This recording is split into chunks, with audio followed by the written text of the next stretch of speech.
আমার খবর। এসআইআরের নাম করে 27 লক্ষ নতুন ভোটার সহ 6 লক্ষ 33 লক্ষ ভোটারের নাম অবিলম্বে ভোটার লিস্টে তোলার দাবিতে আজকে ব্লক ডেপুটেশনে দলে দলে যোগ দেন। বীরভূমের সিউড়ি 1 ব্লকের সমষ্টি উন্নয়ন আধিকারিকের কাছে 5 দফা দাবিতে স্মারকলিপি জমা দিল সিপিআইএমের সিউড়ি 1 এরিয়া কমিটি। দলের সম্পাদক জিয়াউর রহমান খানের স্বাক্ষরিত এই স্মারকলিপিতে ভোটার তালিকা, 100 দিনের কাজ, আবাস যোজনা, সরকারি প্রকল্পের সুবিধা এবং পানীয় জলের মতো একাধিক গুরুত্বপূর্ণ বিষয় তুলে ধরা হয়েছে।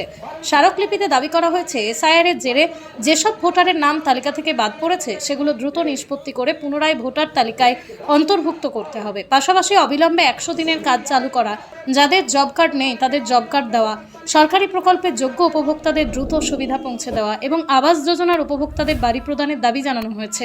এছাড়াও সিউড়ি 1 ব্লকের অন্তর্গত পাথর চাপুরি সহ একাধিক গ্রামে পানীয় জলের সমস্যা দ্রুত সমাধানের দাবিও জানানো হয়েছে।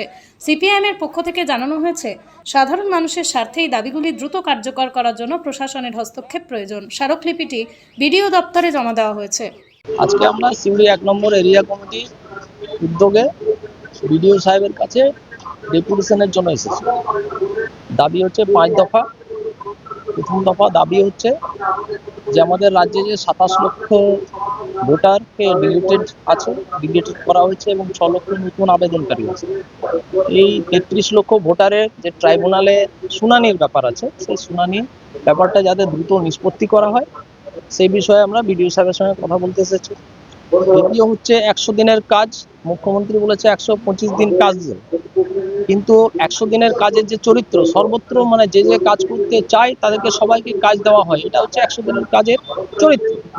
কিন্তু কেন্দ্রীয় সরকার এবং রাজ্য সরকার, এই যে ডবল ইঞ্জিন সরকার, 100 দিনের কাজের চরিত্রটাই পাল্টে দিয়েছে নামের সঙ্গে সঙ্গে, এবং সবাই যায় সব জায়গায় 100 দিনের কাজ হচ্ছে না। অঞ্চল ভিত্তিক এক জায়গায় কাজ হচ্ছে, তাও সবাইকে কাজ দিচ্ছে না। তাদের সব ফিঙ্গারপ্রিন্ট নিচ্ছে, সেটা যদি কানেক্ট হচ্ছে কাজ পাচ্ছে, নাহলে পাচ্ছে না। অর্থাৎ এর মধ্যে দেখা যাচ্ছে যে 100 দিনের কাজ যারা করতে চায় তাদের মধ্যে সিংহভাগ, অর্থাৎ মোটামুটি 90% বাদ যাবে। আমাদের বক্তব্য পরিষ্কার যে 100 দিনের কাজ যারা করতে চায় তাদেরকে সবাইকেই কিন্তু 100 দিনের কাজ করতে দিতে হবে এবং তাদের যাতে কাজ পায় সেই ব্যবস্থাটা করতে হবে। 100 দিনের কাজের জন্য যেটা প্রয়োজন সেটা হচ্ছে জব কার্ড। এই মুহূর্তে যাদের 20-22 বছর 23 বছর বয়স, তাদের প্রায় কারোর কাছে জব কার্ড নেই। স্বাভাবিক ব্যাপার, জব কার্ড ছাড়া তো কাজ করতে পারবে না। তো সরকারকে নতুন জব কার্ড ইস্যু করতে হবে, সবাইকে যারা কাজ করতে চায় তাদেরকে জব কার্ড দিতে হবে।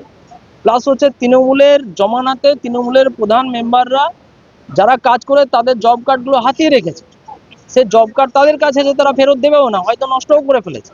তো স্বাভাবিক ব্যাপার, যারা কাজ করতে চাইছে জব কার্ড ছিল তাদের জব কার্ড নাই, তো যাদের হারিয়ে গেছে তাদেরকে আবার পুনরায় যাতে জব কার্ড তারা পায় সেই ব্যবস্থাটা করতে হবে।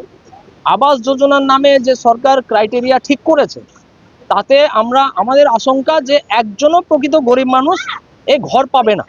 কারণ বড় লোকের যা সংজ্ঞা এবং গরিব মানুষের যা সংজ্ঞা ঠিক করেছে সরকার, সেই হিসেবে তাহলে পশ্চিমবাংলাতে আর কেউ গরিব মানুষই নাই। তাই আমরা বলতে চাইছি এই প্রতারণা বন্ধ করতে হবে। যারা সত্যিকারের ঘর পাওয়ার যোগ্য, যাদের ঘর পাওয়া উচিত, তাদেরকে অতি সত্বর ঘরের ব্যবস্থাটা করে দিতে হবে। এবং পাথরচাপড়ি সহ নগরী অঞ্চলের কয়েকটা গ্রামে আজকে গত মাসের 3 তারিখ থেকে পানীয় জল নাই। বিভিন্ন জায়গায় বিভিন্নভাবে বলা হয়েছে, তা সত্ত্বেও এর কোনো সমাধান হয়নি। 1 মাস ধরে ওই জায়গাতে জলের জন্য হাহাকার চলছে। যাদের সামর্থ্য আছে তারা জল কিনে খাচ্ছে, যাদের সামর্থ্য নেই তারা বিভিন্নভাবে তারা কষ্ট পাচ্ছে এবং শারীরিকভাবে ভালো নয়, শরীরের পক্ষে ভালো নয়, স্বাস্থ্যের পক্ষে উপযুক্ত জল নয়, সে জলও বাধ্য হয়ে তারা খাচ্ছে। স্বাভাবিক ব্যাপার, আগামী দিনে যদি তারা জল না পায় তাহলে সেখানে মহামারী দেখা দিতে পারে, এরকম একটা পরিস্থিতি। সেটাও আমাদের একটা দাবির মধ্যে আছে যে পাথরচাপড়ি গ্রাম সহ আরও যে 10টা গ্রাম আছে সেখানে যাতে পানীয় জলের যে জটিলতা আছে সেই জটিলতা, প্রশাসনিক জটিলতা প্রশাসন মেটাক। সাধারণ মানুষকে কষ্ট দেওয়া যাবে না, সাধারণ মানুষ যাতে নির্বিঘ্নে পানীয় জলটা পায় যেমন আগে পাচ্ছিল তার ব্যবস্থাটা যেন করা হয়। এবং সরকারি প্রকল্পগুলোতে আমরা দেখছি যে সবাই কিন্তু সরকারি প্রকল্পগুলো পাচ্ছে না এবং শিবির করার নামে হয়রানি করা হচ্ছে, বিভিন্ন জায়গায় বিভিন্ন তাদেরকে তথ্য দিয়ে বিভ্রান্ত করা হচ্ছে। তাই আমরা চাইছি যে সরকারি যে প্রকল্পগুলো আছে সেগুলো সবাই যাতে পায়, যারা ভারতবর্ষের প্রকৃত নাগরিক তারা যেন সবাই এই পরিষেবাটা পায়, সেই বিষয়টা যাতে নিশ্চিত হয় এবং তাদের হয়রানি যাতে না হয় সেই বিষয়টা দেখার জন্য আমরা বলেছি। এই বিষয়গুলো নিয়ে আমরা ভিডিও সাথে जमाने के साथ साथ ही अंदाज बदलते हैं, स्टाइल बदलता है, अब ज्वेलरी भी बदलेगा। तो अपने पुराने गहनों को लॉकर से निकालिए और नए डिजाइन के हॉलमार्क जेवर ले जाइए, वो भी विद जीरो डिडक्शन, सिर्फ सेनको ओल्ड गोल्ड एक्सचेंज के साथ। বীরভূম জেলায় সেনকো গোল্ড অ্যান্ড ডায়মন্ডস এর মেগা শোরুম এখন বোলপুরে।